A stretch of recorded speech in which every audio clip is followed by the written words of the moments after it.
La corona de Castilla había ampliado su territorio y contaba a comienzos del siglo XIV con alrededor de 5 millones de habitantes. Por su parte, la corona de Aragón reunía casi 1 millón de habitantes, mientras que el reino de Navarra no llegaba a los 100.000. Fueron algo más de 6 millones el número de personas que se vieron envueltas de repente en la miseria, la guerra o la muerte. En la segunda mitad del siglo XIV, pestes, crisis agrícolas, hambrunas, conflictos sociales, crisis económicas, guerras civiles o epidemias azotarán a todos los reinos peninsulares, aunque con distinta intensidad. La recesión demográfica del siglo XV es consecuencia, en parte, de una larga serie de calamidades que se abaten sobre Europa, en especial la peste negra. Esta penetra en la península ibérica por el Principado de Cataluña, en donde ya en 1333 el hambre se dejó sentir con toda su crudeza a modo de trágico preludio de la llegada de la primera epidemia de peste negra que se producirá en 1348. A partir de esa fecha, el crecimiento demográfico cayó en picado a lo largo de la segunda mitad del siglo XIV. Se ha venido considerando por distintos autores que la llegada de la peste negra fue el desencadenante de la recesión demográfica. La epidemia se inició en la India, siendo Crimea el punto de partida donde unos marineros genoveses la contrajeron transportándola después a Occidente. De Génova pasó a Barcelona, luego de extenderse por la Provenza y el Languedoc, para más tarde recorrer la península y casi toda Europa. Sus efectos fueron devastadores, ya que se cebó en una población mal alimentada y carente de las mínimas condiciones higiénicas. En Aragón, la peste se instaló en muchas poblaciones, en donde murieron alrededor de 18.000 habitantes a un ritmo de 300 muertes diarias. La isla de Mallorca perdió el 44% de sus habitantes entre los años 1329 y 1444. Cataluña, hasta el año 1497, sufrió una pérdida del 41% de su población. Pero la desgracia se ensañó en especial con el reino de Valencia. En general, los reinos de Castilla, León y Portugal se vieron menos afectados por la peste negra que el resto de los reinos peninsulares.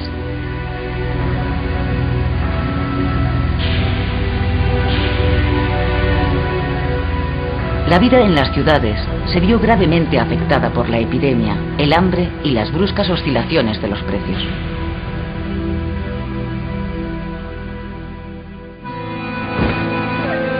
La minoría judía, hasta entonces respetada, se convirtió en víctima propiciatoria de este malestar general. En 1391 estalló de manera definitiva el odio antisemita, no solo en la península ibérica, sino también en Alemania y Francia. La gran masacre se inició en Sevilla y luego se propagó como la pólvora por toda la península. Poblaciones como Córdoba, Úbeda, Baeza, Jaén, Cuenca o Toledo fueron escenarios de matanzas de judíos que más tarde se extendieron a juderías como las de Valencia, Mallorca, Girona, Barcelona o Lleida. Solo las de Zaragoza y Calatayud se salvaron de la quema. Durante el siglo XV, la atmósfera social se volvió asfixiante para los judíos al dictarse leyes antijudías, expurgarse los libros hebreos, así como obligarles a asistir a prácticas cristianas. El Papa de Aviñón, Benedicto XIII, organizó en Tortosa la famosa disputa cristiano-judía que concluyó con la claudicación de los rabinos asistentes y la legitimación de las normas antijudías, lo que provocó un incremento de las medidas segregacionistas. Antes, Pedro I de Castilla, hijo legítimo de Alfonso XI, consiguió una alianza con Inglaterra a cambio de la promesa de entregar a los ingleses Bilbao y otras plazas del Cantábrico para luchar contra su hermanastro Enrique de Trastámara, fruto de la unión de Alfonso XI y la dama sevillana Leonor de Guzmán.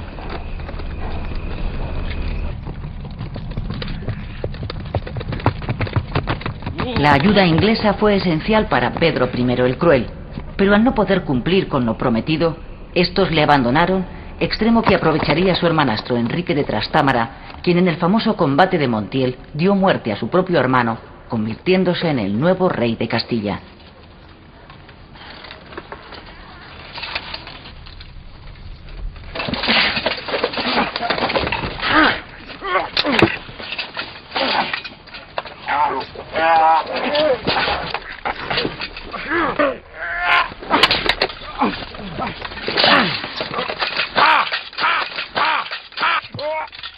¡Matadle!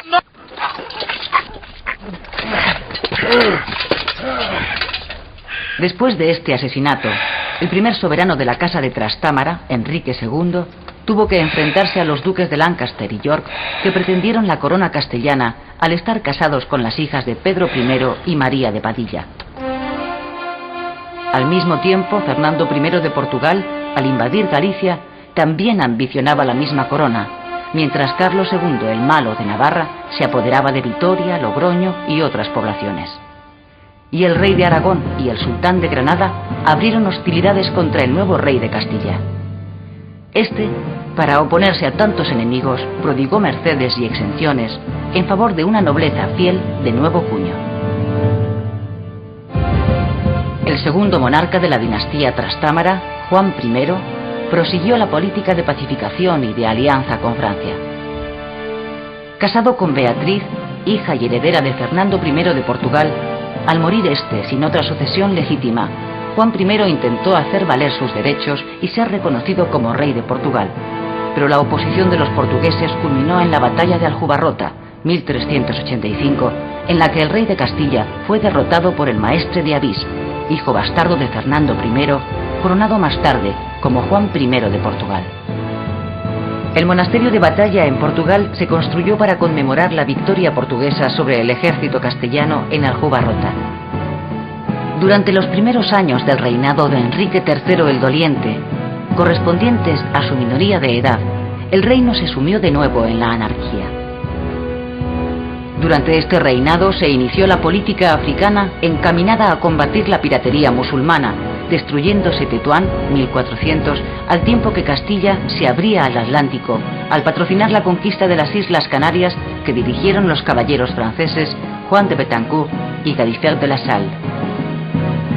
La muerte prematura de Enrique III el Doliente supuso una nueva minoría en Castilla, encargándose de la regencia del nuevo rey, su tío Fernando, llamado el de Antequera por haber conquistado esta plaza a los musulmanes. Al ser elegido en Caspe como nuevo soberano de la corona de Aragón, Fernando abandonó Castilla en 1412, continuando unos años de intrigas cortesanas hasta que Juan II alcanzó la mayoría de edad en 1419. Sin embargo, Juan II entregó el poder a su valido, el condestable Álvaro de Luna, para dedicarse a sus aficiones favoritas, la caballería y las letras. Álvaro de Luna fue un hombre enérgico y decidido que enseguida concitó las envidias de la nobleza por su poder omnímodo. El condestable había conseguido una resonante victoria contra el reino musulmán de Granada en la batalla de la Higueruela en el año 1431, conmemorada años después por Felipe II en los frescos de la sala de batallas de El Escorial. Pero este éxito no pudo evitar el acoso de los nobles por su poder desmedido. Y a pesar de vencer a sus enemigos en la batalla de Olmedo, será finalmente depuesto en el año 1453, acusado de usurpar el poder real y las rentas de la corona, siendo decapitado en la plaza del Ochavo de Valladolid.